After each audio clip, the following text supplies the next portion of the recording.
षटतिला एकादशी व्रत में मिलता है स्वर्ग में स्थान।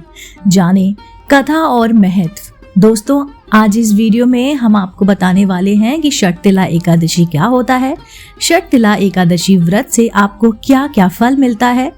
जी हाँ, षटतिला एकादशी माघ महीने में आती है। इस व्रत के प्रभाव से मनुष्य को मृत्यु के बाद मोक्ष प्राप्त होता है, साथ ही साथ स्वर्ग में समस्त सुखों की प्राप्ति होती है। 6 फरवरी 2024 को माघ महीने की षटतिला एकादशी का व्रत रखा जाएगा। इस दिन भगवान विष्णु की पूजा में तिल का खास उपयोग किया जाता है। मान्यता है कि इस दिन भगवान विष्णु की विधि विधान से पूजा अर्चना करने से आपको मोक्ष की प्राप्ति होती है, यानी कि आपके लिए मोक्ष के द्वार खुलते हैं। तिल का दान करने से महापुण्य प्राप्त होता है। इस एकादशी व्रत के करने वाले को जन्म जन्म की निरोगता प्राप्त हो जाती है। एकादशी व्रत के दिन कथा का जरूर श्रवण करें, इसके बिना पूजन अधूरा माना गया है। बात कर लेते हैं षटतिला एकादशी की व्रत कथा क्या है।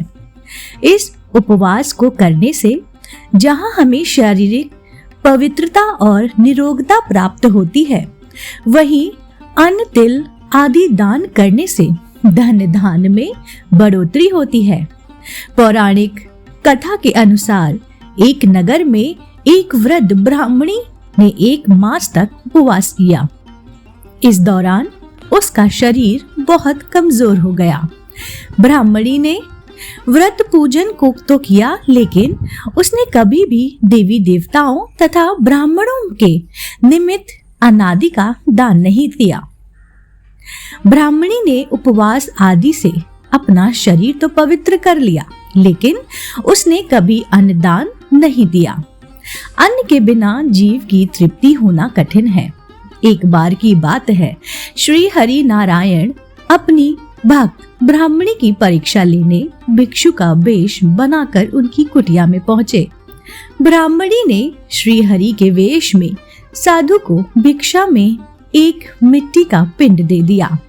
कुछ समय व्यतीत होने पर वह ब्राह्मणी शरीर त्याग कर स्वर्ग को प्राप्त हो गई। अपने जीवन काल में पूजा पाठ, व्रत, मिट्टी के पिंड के प्रभाव से उसे स्वर्ग में एक आम वृक्ष रहित घर मिला, लेकिन उसने उस घर को अन्य वस्तुओं से खाली पाया। वहां अन्न भी नहीं था तथा ब्राह्मणी ने विष्णु जी से पूछा कि मैंने अनेक व्रत आदि से आपका पूजन किया है, किंतु फिर भी मेरा घर वस्तुओं से रिक्त है।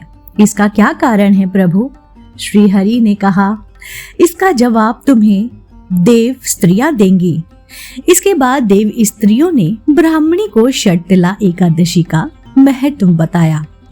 उस ब्राह्मणी ने भी देवी स्त्रियों के कहे अनुसार षटतिला एकादशी का उपवास किया और उसके प्रभाव से उनका घर धन धान्य से भर गया। तब से षटतिला एकादशी व्रत किया जाने लगा। शास्त्रों में वर्णित है कि बिना दान किए कोई भी धार्मिक कार्य संपन्न नहीं होता। मनुष्य जो और जैसा दान करता है, शरीर त्यागने के बाद उसे फल भी वैसा ही प्राप्त होता है। दोस्तों, अगर आपको षटतिला एकादशी व्रत का फल और इसको मिलने से आपको स्वर्ग का स्थान प्राप्त होता है, इसका महत्व क्या है, ये कब रखा जाएगा, अगर ये सारी संपूर्ण जानकारी आपको इस वीडियो में मिली हो तो आप मेरे चैनल आध्यात्मिक कहानियों को तुरंत से लाइक कीजिए, शेयर कीजिए और सब्सक्राइब कीजिए। मैं आपको मिलती हूँ जल्दी ही इसी चैनल पर नई रोचक जानकारी और कहानी के साथ। आप देख रहे थे आपका अपना पसंदीदा YouTube चैनल आध्यात्मिक कहानियाँ।